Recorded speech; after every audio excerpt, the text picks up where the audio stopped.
a lot of what we're trying to do here is make these things self-installable. That's what happens in Germany, and it's very empowering. You order this stuff, you take it home, you plug it in, you're done. So that cuts out a lot of labor, a lot of soft costs, which, as you know, is sometimes more than half the cost of rooftop solar.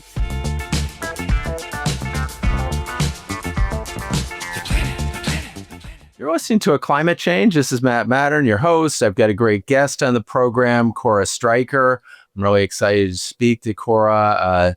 Her bio is very intriguing as a former field tropical biologist. And the thing that I thought was most interesting was the world's worst Zen monk. That fascinates me. Graduate of Brown and won a Steinbeck Fellowship for Creative Writing, which is really good stuff. So without further ado, welcome to the program, Cora. Great to be here. Thanks, Matt. Well, I guess the main reason we brought you on this show was not to discuss your world's worst Zen monk, but though that's fascinating, probably more fascinating to me than anything. But we'll start with the co-founder of BrightSaver, and maybe just it's all about the story, as we were talking about earlier, and Joseph Campbell and the hero's journey, and tell us about your hero's journey to the climate movement. All right, which hero's journey? So I'm the daughter of a Silicon Valley serial founder. So I definitely thought my whole life I would be a computer scientist of some sort. Started college in that track, ended up dropping out, hating technology, having a lapse as a Luddite, and going over to the storytelling side. But I eventually found my way into nonprofit work via, as you say, rare and endangered species work in Hawaii. And I found it really compelling. I found, my former mentor is a woman named Lila Jana, who passed away at 37 from a 1 in a million cancer. But she really taught me how to run a nonprofit like a business. So her business is still around. It's called Sama. And it had a really strong earned revenue stream, clients ranging from Google to Apple. She was empowering folks living in slums in Kenya and India to do digital work, primarily tagging for AI applications. But what she was doing was pretty revolutionary, actually, at the time, because a lot of outsourcing goes to folks who are fairly educated in all kinds of places, East Africa, India. But she said, "Hey, let's turn that on its head. Let's educate people who are just as smart but living in more desperate circumstances to do this kind of work." And she did. Her vision became a reality. It's still happening today. And that really shaped my idea of what a nonprofit is. And so after working there, I founded a couple of my own nonprofits, always had earned revenue. And then in terms of BrightSaver, it really started with my co-founders, Kevin Chu and Rupert Mayer. They were looking at what is happening in Europe with balcony solar, how renters, low-income homeowners are buying these really small wattage systems and plugging them in and producing solar energy immediately. And I became really excited about this idea. For me, it's really the union of my environmental work, my climate work, and also equity. Because when you think about the number of people who are excluded from the rooftop solar market in this country, we're talking about 70% of the population. But this gives people an option they never had before to save money on electricity bills and produce clean energy. Yeah, I was really excited about the idea when I first heard about it. I think was related to Pakistan and the, I guess it's hundreds of thousands, maybe millions of people in Pakistan doing this balcony solar, and it was so effective that they were not having to make as many coal-fired generation plants. So that caught my eye. Absolutely. And in Germany, we're seeing something similar. There are an estimated 4 million of these. And the US is really falling behind, which actually is why we exist. My co-founders and I started BrightSaver because we thought it was ludicrous that the US is behind many other nations in terms of balcony or plug-in solar adoption. So that's the problem we're trying to solve. Well, tell us what are the origins of the problem and how are we going to solve it? Yeah, it's complex as we continue to learn. So I think that one thing we have on our side is we do have a couple playbooks to look at, and one of them is Germany. So starting about 15 years ago, really in earnest, 10 years ago, we started seeing this DIY balcony solar movement. People were buying these plug-in photovoltaic systems, pretty small, and just on their own, plugging them in, hanging their panels over the railings of their balcony, putting them on their patio. And that really started this virtuous cycle of manufacturers coming into that market, competing against each other, lowering prices, increasing the ease of use. And it really took off when there was enabling legislation in 2024. So that legislation allowed backfeeding. It also protected renters from landlords who wanted to take it down. And after that, it just kind of took off. The adoption has doubled in the last year alone. Here in the US, we're really lagging behind for a number of reasons. Unfortunately, we can't just buy those German systems and install them here because we have a different electrical system. We have 120, most of Europe's on 230. So there's a technological problem, but that's not the fundamental problem. There are fundamentally regulatory concerns. It's a complex picture. I don't know if we want to go into it all at once or meet it out piece by piece. Well, I always think jump right in, but piece by piece to make it digestible for those of us who are not maybe as wired in as you are. I read a bit about this and the fact the UAL or whatever it is that we see on all the plugs have not, there's a whole hurdle of getting stuff like this approved in the US. Maybe walk us through where it is right now as far as getting approval. Sure. So that's an interesting place to start because there is UL certification for all of these systems. There's a standard UL certification for the inverters, and there's also a standard UL standard for the panels themselves. The debate comes when you pair these two things together. And a lot of us, including BrightSaver, we believe that the two certifications together are plenty for us to ensure safety. However, there are some folks who think we need a third certification end to end for the system as a whole. We talk to folks who are actually on the UL working group and who've been working on this for a couple of years. And they tell us that it's not a safety issue. It's really very much,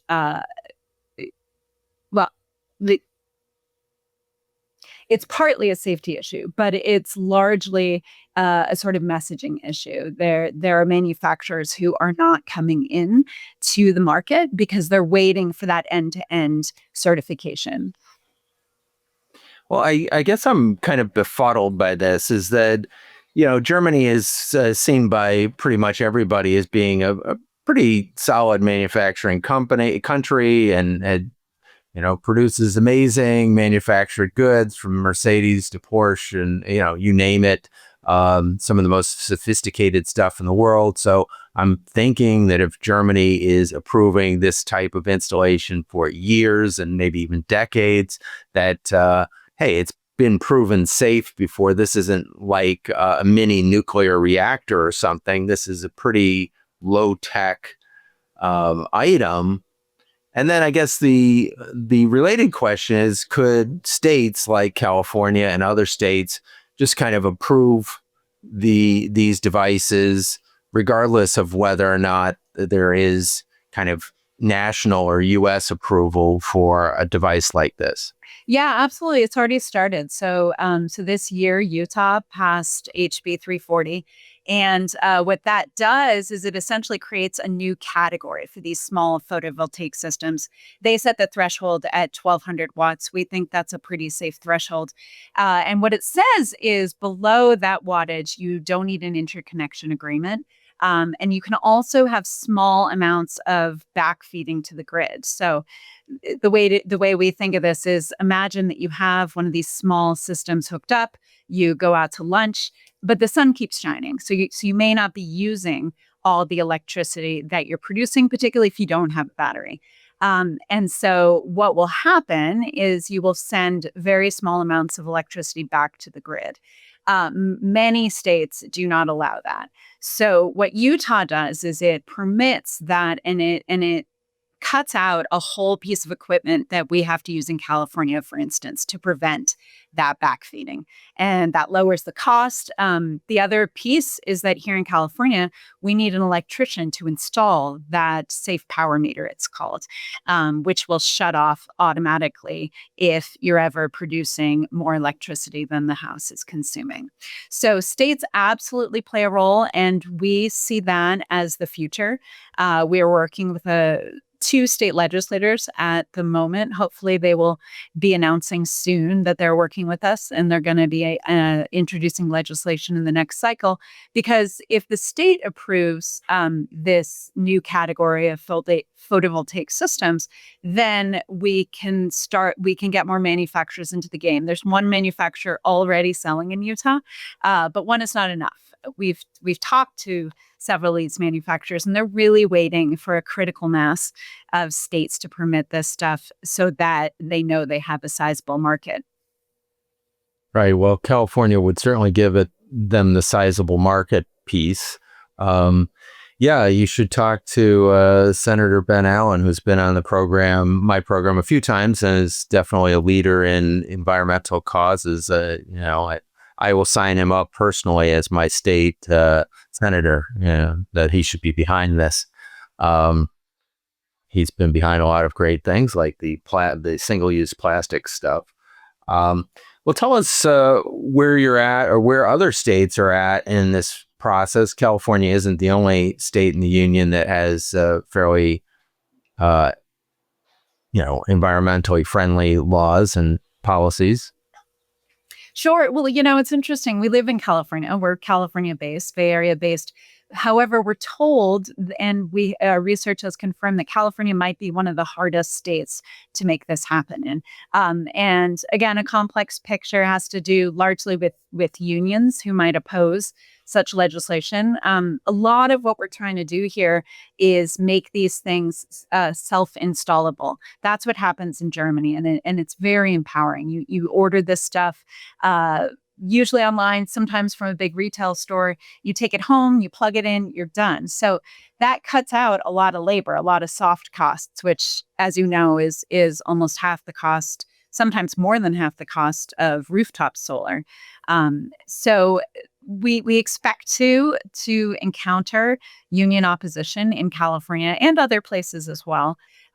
So California is not the quickest, lowest hanging fruit as far as we are concerned. And right now we're looking at a bunch of different states. The first step, as we see it, is to find a champion legislator.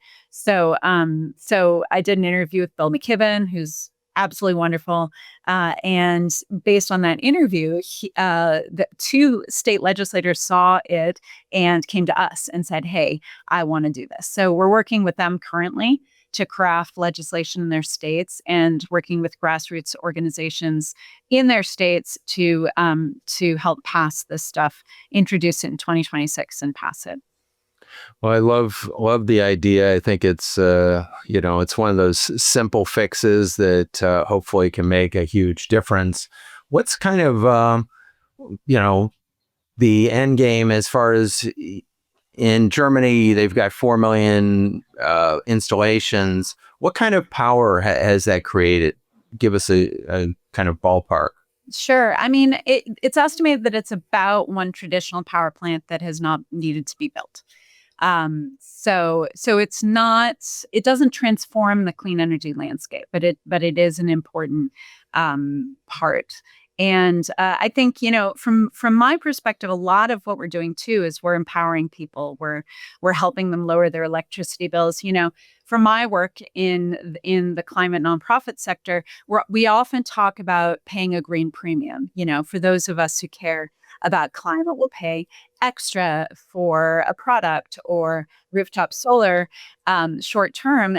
What I love about this is a number of things, but fundamentally, we're not paying a green premium. We're talking about saving money really quickly in order to produce clean energy. So in terms of the end game, there are many end games. I think ultimately we want to get out of the way. We see ourselves as market enablers, clearing the regulatory hurdles, helping manufacturers see what they need to see to come into our market, compete against each other, and lower prices. And that's actually, we were talking about storytelling earlier, right? I mean, that's something that I'm really passionate about, because in Utah, the champion who passed that legislation is Raymond Ward, who's a Republican. And he did this thing that sort of seems miraculous to me, which is he built a coalition of Democrats and Republicans to pass plug-in solar legislation unanimously. I think that is an exciting piece of this for me. Is there are a lot of different stories that we can tell about this. We can talk about energy independence. We can talk about deregulation. In the environmental movement, deregulation is sometimes an ugly word. In this case, we want regulations to get out of the way. This is a no-brainer, as a legislator said to me a couple weeks ago. So I think that there are a lot of ways into this problem, and that excites me, because I think that we need unity right now. And if we can come at this from a lot of perspectives and tell different stories, we can bring together some strange bedfellows to do what needs to get done.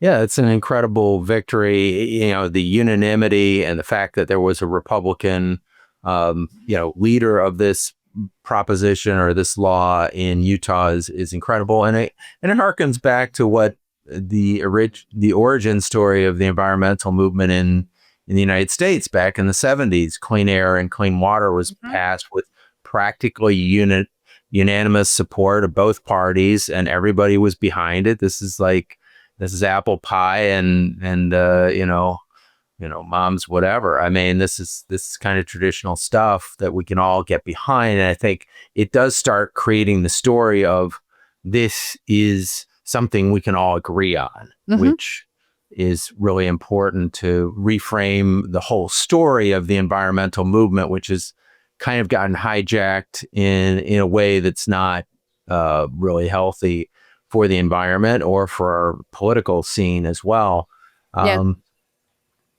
So kudos to you for kind of getting that rolling. And related to that, I was thinking that engaging people in taking an environmental action that is positive is incredibly powerful. So even though it's not going to solve all of our problems, it's just giving people a sense of, I can do something. I can take a step in this right direction. And then it leads to the next step and the next step, right? Versus I have a personal sense of kind of being thwarted to do certain things. Like I have a roof that is kind of has weird shapes on top of it. So it's not easy to install solar. So I felt like I've wanted to install solar, but it's not easy to do. So this is kind of a path to making that happen. So Matt, you're a perfect candidate for this. There's millions of people like me out there that are just, make it simple for us and we'll do it. That's right.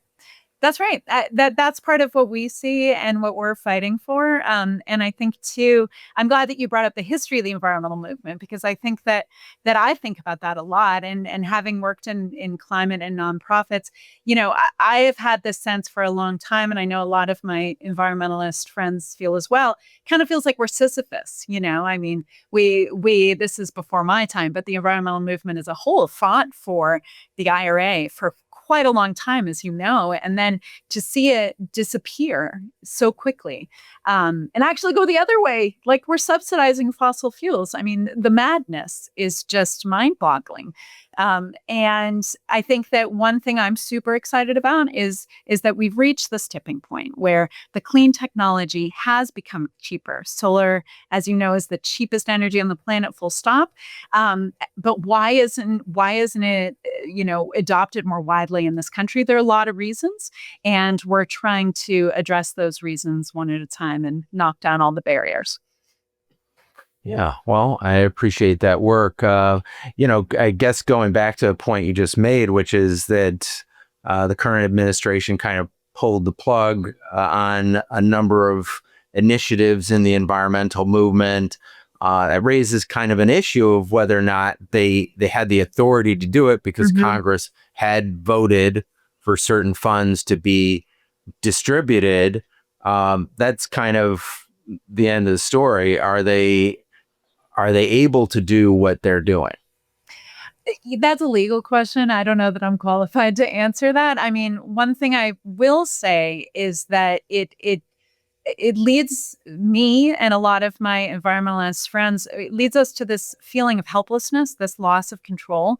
And I really think that we need to create space for a new model where we try to enable these market forces. We try to ride these market forces so that we're not Sisyphus. It's not all on our backs. We don't have to subsidize everything in order for the logical, clean solution to become dominant.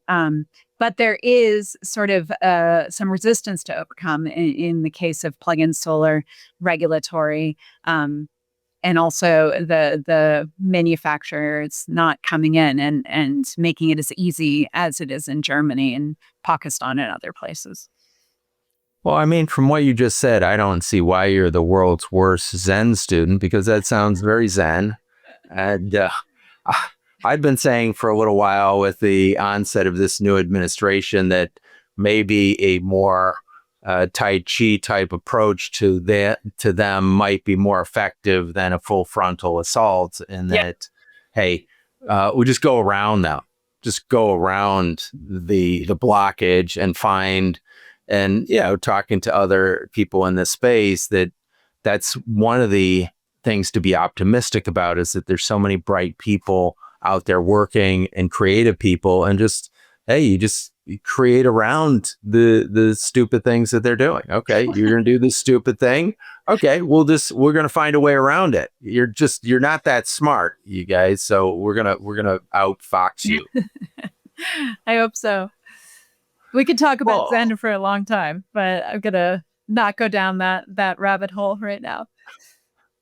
Yeah, well, I guess the other thing that the environmental movement has going for it is that market forces, as you said, and solar being the cheapest and wind being right up there as well, is that it's going to win. It's kind of an inevitability factor to it. So you guys may try to block certain things, but eventually this is going to beat you.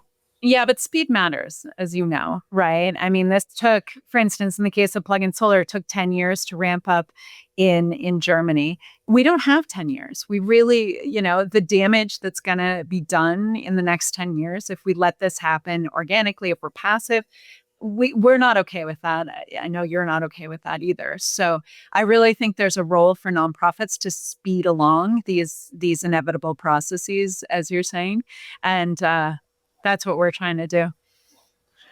Yeah, I encourage people to support the work that you're doing, and you can tell them where to find you and how they can support you. Because I was just reading this morning about how tons of money is being pulled from the federal government that was going to support initiatives like this, and so private support is going to be really important and critical to probably you, as well as to many other organizations. And I guess, are you seeing other kind of governmental entities supporting the work that you're doing? Or are you primarily just relying upon individuals and private corporations? We really thought that ITC would be part of our business model. We started in early January. We've had to adjust. At the moment, we're privately funded.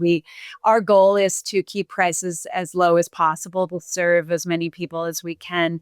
And we also have a whole part of our nonprofit that's focused on education, and in particular, educating people on the need for this and educating legislators on the need for legislation. So, yeah, we are privately funded. We keep the lights on with donations, and we do see ourselves as analogous to government. We see ourselves as stepping in where government has failed to stimulate market forces in the correct direction of clean energy. So you can find us at brightsaver.org. And we would love to see you there. We'd love your support. Talk about this. Let people know this exists. I mean, a lot of people are coming to know about us, but it's slower than we would like, and I think that's how people can help. Yeah, well, definitely. I was going to ask you as to not just state governments, but say local governments of large cities, Los Angeles, San Francisco, Oakland. That's right. Are they able to adopt standards, or is it more of a statewide solution necessary? It really is state. So state will trump local. So I've actually spoken to a number of sort of county level, city level government officials who really want this, but they are encountering the same roadblocks that any county in the state of California or other states are encountering. So it really does need to be state legislation at this point, or federal, but I'm a be believer, realistic. but I don't believe that is on the table, at least for the next few years. Yeah. Well, I think that it would be a brilliant way for local governments, once they're allowed to do it, of giving these units to low-income folks and seniors who are struggling to pay their electric bills. Here's a way to kind of, allow them to, for 10 years or so, how long are these panels good for, to reduce that subsidy and give them an opportunity to get clean energy. Yeah, absolutely. So they're good for 20 plus years.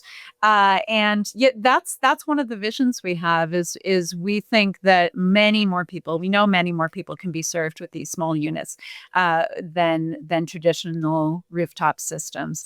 And actually, we think there's quite a lot of opportunity as the federal funding disappears to use what we still have to serve more people with these lower cost, smaller, more modular systems. So we are talking to folks about that, and we're hopeful about that direction as well.